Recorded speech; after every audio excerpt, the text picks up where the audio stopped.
Dictation अभ्यास के लिए हमारे चैनल को सब्सक्राइब करें। चलिए शुरू करते हैं। प्रतिलेखन संख्या 58 मानक रेडी।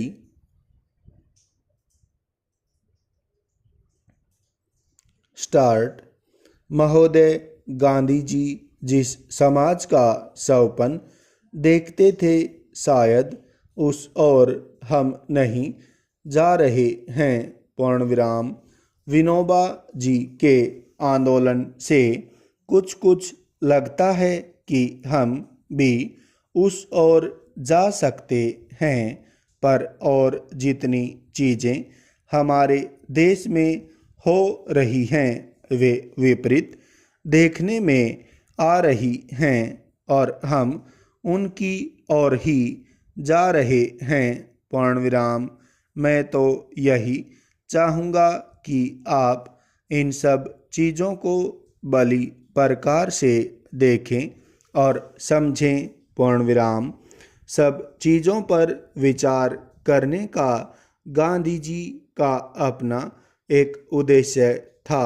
पूर्ण विराम। वे इस प्रकार के समाज का गठन करने के लिए उनके अनुकूल वातावरण पैदा करना चाहते थे। पूर्ण विराम। उनके कार्यक्रम के अनुसार चल सकें तो हम उस प्रकार का समाज स्थापित कर सकते हैं जैसा कि गांधी जी चाहते थे। पूर्ण विराम। परंतु यदि हम उनके बताए हुए रास्ते से विपरीत ही चलें तो उसका परिणाम वह नहीं हो सकता जैसा वे चाहते थे। पूर्ण विराम। हमारे सामने यह प्रश्न आता है कि हमको उस पर विचार करना चाहिए। पूर्ण विराम। हो सकता है कि परिस्थिति इतनी प्रतिकूल हो कि हम चाहे कुछ भी करें उससे हम उस परिस्थिति को नहीं बदल सकते। पूर्ण विराम। परंतु इसका अर्थ यह भी तो नहीं हो सकता कि हम प्रयोग करना ही छोड़ दें। पूर्ण विराम। मेरा तो विश्वास है कि यदि हम थोड़ा सा भी उस मार्ग पर चलेंगे और उस ध्येय को अपने सामने रखेंगे तो इसमें कोई संदेह नहीं कि आज नहीं तो कल, कल नहीं तो परसों, परसों नहीं तो कुछ दिनों के बाद हमारे देश के लोग उस पर ध्यान देंगे और दूसरे देशों के लोग भी हमारा साथ देंगे। पूर्ण विराम।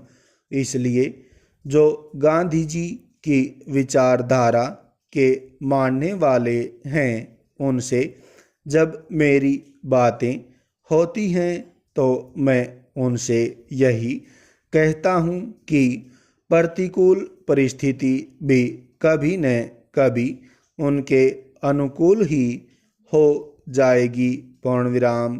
कौन यह कह सकता था कि हम इतनी जल्दी या इतनी आसानी से स्वराज्य पा सकेंगे। पूर्ण विराम। उस समय हमारा ध्येय यही था कि चाहे जिस प्रकार हो हमें स्वराज्य लेना है और हम उस ध्येय तक पहुँचे। पूर्ण विराम। हमको समझना चाहिए कि आज की परिस्थिति न तो उतनी प्रतिकूल है और न कभी हो सकती है जितनी कि गांधी जी के दिनों में थी। पूर्ण विराम। जब उन्होंने काम आरंभ किया, आज भले ही चारों ओर कठिनाइयाँ और संकट देखने में आए तो भी हमें उसी विश्वास के साथ आगे बढ़ना है। पूर्ण विराम। मैं आशा करता हूँ कि आपने चरखा चलाकर आज जो काम आरंभ किया है तथा विनोबा जी सारे देश में भूदान का जो काम कर रहे हैं और अब उन्होंने कूपदान की बात जो उठाई है, हम सभी स्थानों के लोग अपना अपना सहयोग देकर इस कार्य को आगे बढ़ाते जाएंगे, जो बाद में एक बड़ी नदी का रूप धारण कर लेगी। पूर्णविराम। ईश्वर की कृपा हुई तो उस नदी में एक बाढ़ भी आ सकती है। पूर्णविराम। उस बाढ़ की आशा में हमें इन छोटी छोटी नालियों में अपनी अपनी बूंद डालने का प्रयत्न करते रहना चाहिए। पूर्णविराम।